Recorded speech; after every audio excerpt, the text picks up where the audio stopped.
they definitely need to applaud them for it. Josephine, I noticed that you were also surprised.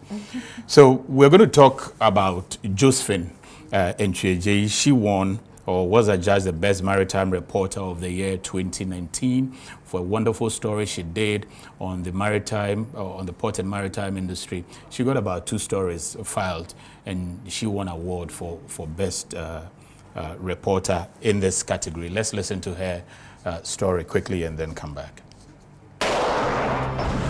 A broadcast journalist with TV3 network, Josephine Antwi Adjei, has been adjudged the Maritime Reporter of the Year at the 25th Ghana Journalist Awards. The event, which was under the theme COVID-19 and Credible Presidential and Parliamentary Elections, the Media Factor, was used to acknowledge distinguished journalists and media institutions. Josephine, who has been reporting on the maritime sector for a decade, did a documentary on the state of the Tema shipyard with the aim of drawing government's attention, resolving the challenges confronting the shipyard. She also filed a feature on Ama Tanki, the first female marine pilot who works with the Ghana Ports and Harbours Authority, as a way of encouraging more women to participate in the maritime industry, which is perceived to be a preserve for men. Having been able to rub shoulders with her peers on that particular sector, I felt really encouraged, and I thought that if I'm able to tell her story,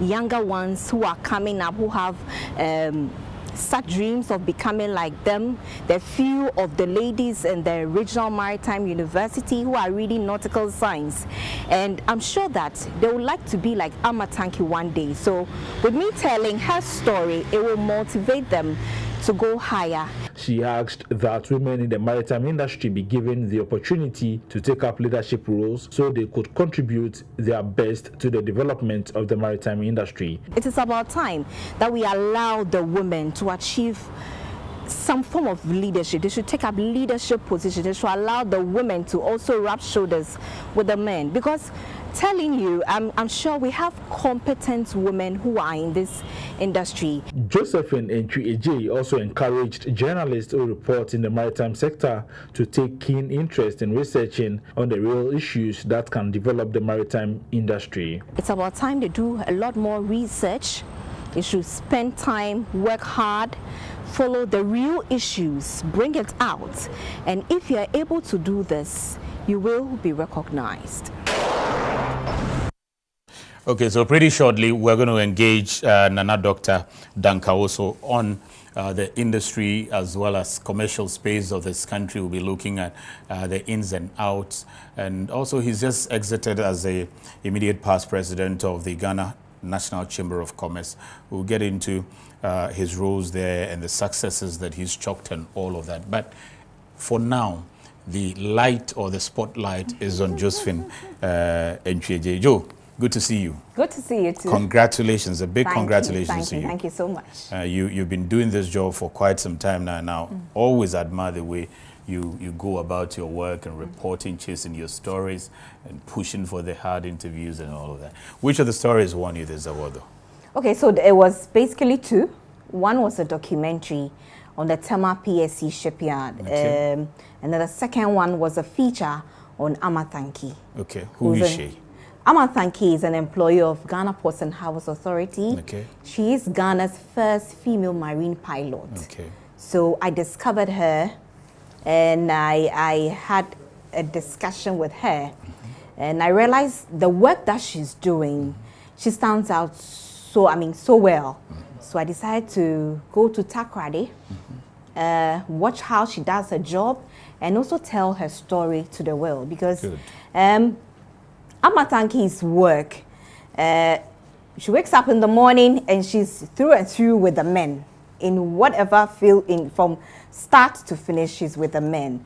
So we went there on a one Thursday, spent the whole day with her.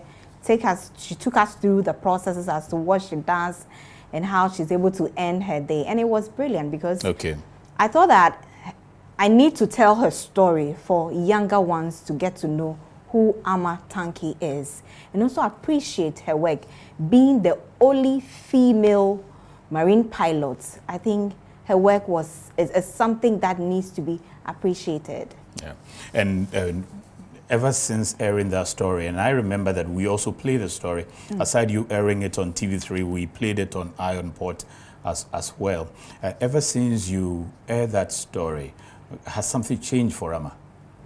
Well, it has been a good experience. I always say that, I always say thank you to the management of TV3. TV3 is a platform that goes very, very far. And upon airing Ama's story twice, midday bulletin and evening bulletin, I had several calls of young girls from Regional Maritime University who wants to be like Ama.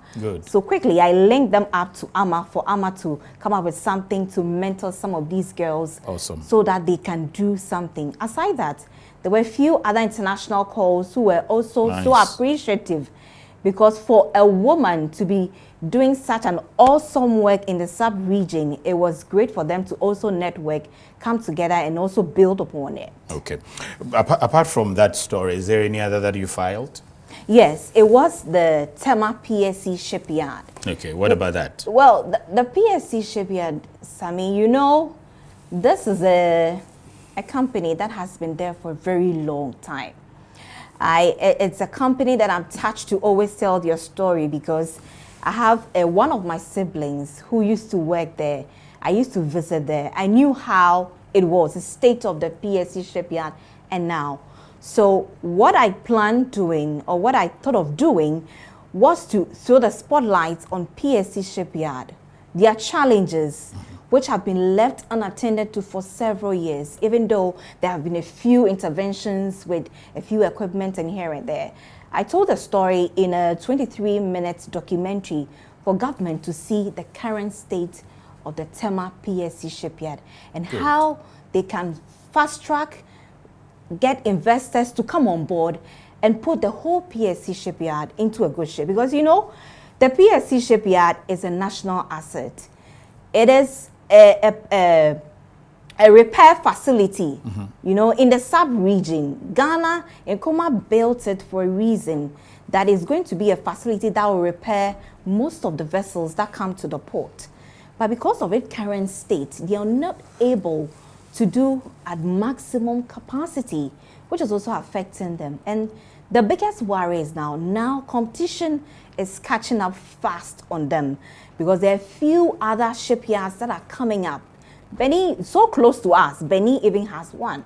And it will be a challenge for Ghana to look on for such a national asset to just go and rot. So I told the story of how it was, and the workers were so corporate, they were so happy with me. I remember I interviewed the management of the Tema PSC shipyard, Captain Kwesi Micah. He was so helpful, and he also bought into my idea to actually highlight their challenges so that they can come out with some strategic solutions to it. Impressive. So what has been your motivation reporting from the port and maritime area? Now, it's one area that, even though we always want to encourage a lot of people reporting from there, you don't get a lot from there. The business, the regular or traditional business news, not much attention is paid to that. Now, for those of you who are in traditional reporting, what is motivating you in particular to get here? So, I mean, I can say that it's passion for the industry. Yeah. I love everything about maritime. I remember my previous bosses will call me, as for Josephine, all that she knows is ship, sea. I mean, that's all that she was. I'm passionate about maritime, and over a decade of reporting on maritime issues, what I realized was that a lot of people don't know that aside the clearing agent, the customs officer, they think the port is all about the clearing agent, the customs officer. They don't know that we have other allied agencies who are doing several things, like ship handling, the other businesses that goes on there, but people don't know. So I just told myself that I need to let the world know that as in the port, we have several things that we do there. Yeah. So we report on all the industries, what they do, so that they also know what goes on at the port. Good. And we wish you well in this particular endeavor. I know that you're also one of the executives of the Poor Journalist Network, and there's a lot that you have planned going forward. But what sort of assistance at this point in time, what do you hope the future to be for you? Well, we are hoping that the course that we have taken, or what is our passion, maritime, can go far. Personally, my interest is with women in maritime. Good. That's what I really want to carry on. How do you think you can be supported to continue along this particular line? I think that the maritime space is very big. There are a lot of industries. They are there. They are seeing the work that we are doing. So they should also come up and support journalists who wants to carry the mantle and sell whatever that goes on in the industry. They can support in several ways, through education, whatever form that they can, so that they can also do fantastic job in bringing out the issues in the maritime space. Okay. And also coming to women in maritime, as I was telling you, you know, it's perceived that the maritime area is male dominated. For me, I feel that now my next target is to ensure that we try to project and promote those women who are in industry, Ghana, who are doing so well, and then sell them to the world, sub-region the world, to know that in Ghana we are also doing very well. And when it comes to leadership positions, they should be able to give it to them because they are equally capable of delivering. Okay. And then in terms of building your capacities as journalists in this industry and all of that, what support are you getting? I have said it, and the last time as I just said to the Vice Chancellor of the Regional Maritime University, that it's about time that all the journalists who win the maritime reporting of the year, for instance, Prof should be able to give you scholarships to study there. What sort of capacity building support do you get from industry? Well, it's rather unfortunate. Industries are not coming up with anything to support journalists. I would like to take this opportunity to actually appeal to them that they must come up and support journalists who are throwing the spotlight on them in whichever way, whether it's education through scholarships, whatever forms that will come up to it, they must be able to come up and help journalists. Okay, and the stories that you have done too, what sort of impact and results do you seek to get out of this, and how do you intend to get it? Sure. So now AMA is a well-known name now in the sub-region. We are hoping to take her far, and we know that her employees are also watching her work that she's doing. I think she deserves some recognition. Some recognition. Thank you. I'll leave it here, Josephine. Thank you very much. Josephine Antwi Adjei, reporter with TV3, and she's the nation's maritime reporter of the year. Congratulations once again, Joe. Continue to do a good job for country and for that particular industry. We'll return pretty shortly after the break.